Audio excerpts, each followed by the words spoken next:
างเข้าอยู่ตรงไหนทางเข้าโอเคอยู่ตรงนี้จากนั้นเราจับนี่แล้ว จะไปไหนกันต่อไหนดูซิ นี่นี่ไดโนเสาร์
ไป ให้อาหารสัตว์นะครับ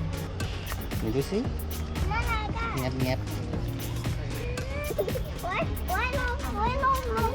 บ้ามันลงช่วยด้วยจับทำไมอ่ะ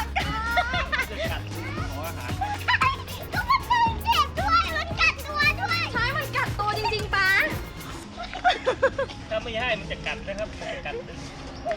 ลูกถือแล้วลูกถือแล้วมันเดินไม่ได้ขี่มันกัดตัวใหญ่เลยเดี๋ยวสิน้องแป้งเพิ่งสิลูกให้ตัวจริงเร็วตัวจริงรอแล้วเอาตัวจริงมาแม่อะไรเนี่ยเบแล้วเบป้าเราให้กัดเจ็บจริง นี่ป้าแบบเด็กน่ารักอ่ะปกติจะเห็นแบบที่เป็นไม่มีขนนะ เขายังไม่รับผมครับเดี๋ยวเขายังยาวอีกแล้วเขารับผมเลยในกระดูกแหลม อ๋อ อันนี้ ต้อ คื ง อ รั ยั บ งเด็ก เขา ใช่ไหมคะ ไม่ใช่ครับคือเราตัดออกแล้วเขาถ่ายแล้วก็เขาขึ้นหน่อย อ๋อเพิ่งรู้เวลาเขาฟางขึ้นจะเป็นขนปกติจะเห็นแต่เป็นแบบเป็นกระดูกหมดแล้ว ตอนนี้กำลังขึ้น ต้องเขาตอนนี้คือเป็นกระดูก ใช่กำลังขึ้น เอ้ยเดี๋ยวเขาตัวนั้นดิ อืม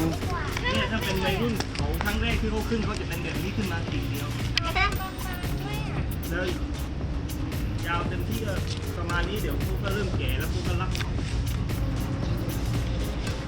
เดี๋ยวถ้าพวกนี้ยังยาวไปอีกยังขึ้นอีกกิ่งก็ยังแตกปากอีก มีเขาเขาเป็นขน เอาตัวนี้นิ่มๆไหมแล้วตัวนี้ดูแบบดูเขาเป็นใส เออ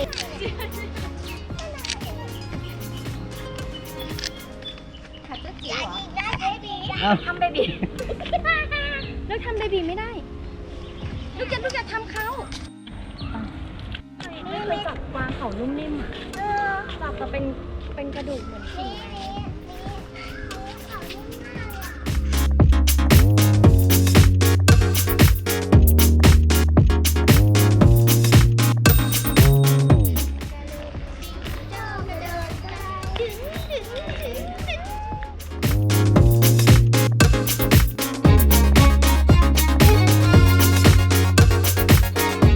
อ๋อมันเป็นเสียงไดโนเสาร์เขาทำเป็นเสียงด้วย อ่า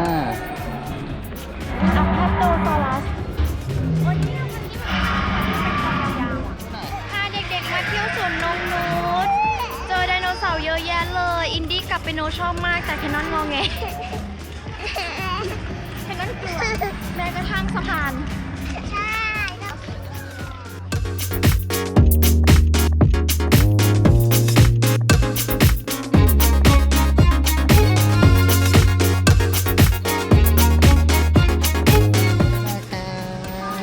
อินดี้มองกล้องได้ดิอินดี้อ่ะ นี่ลองตั้งดู อินดี้มองกล้องไปบ่อยอะไรของลูก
ทำไมไม่รู้ตกใจเบาอ่ะ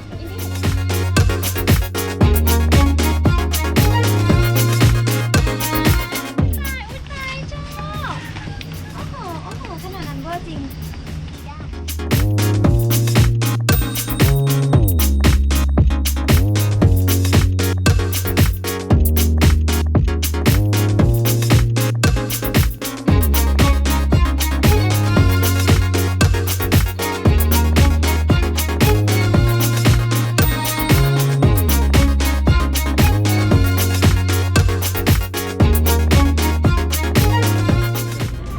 ยีราฟครับ ระยะประชิด ยีราฟนี่เห็นไหมลูก ปลาจะหลับ ยีราฟครับเห็นยีราฟไหมครับลูก ปลาจะหลับจริงๆ ตาฟื้นอุ้ยจุ๊บอุ้ยตายรักกันขนาดนั้น รัก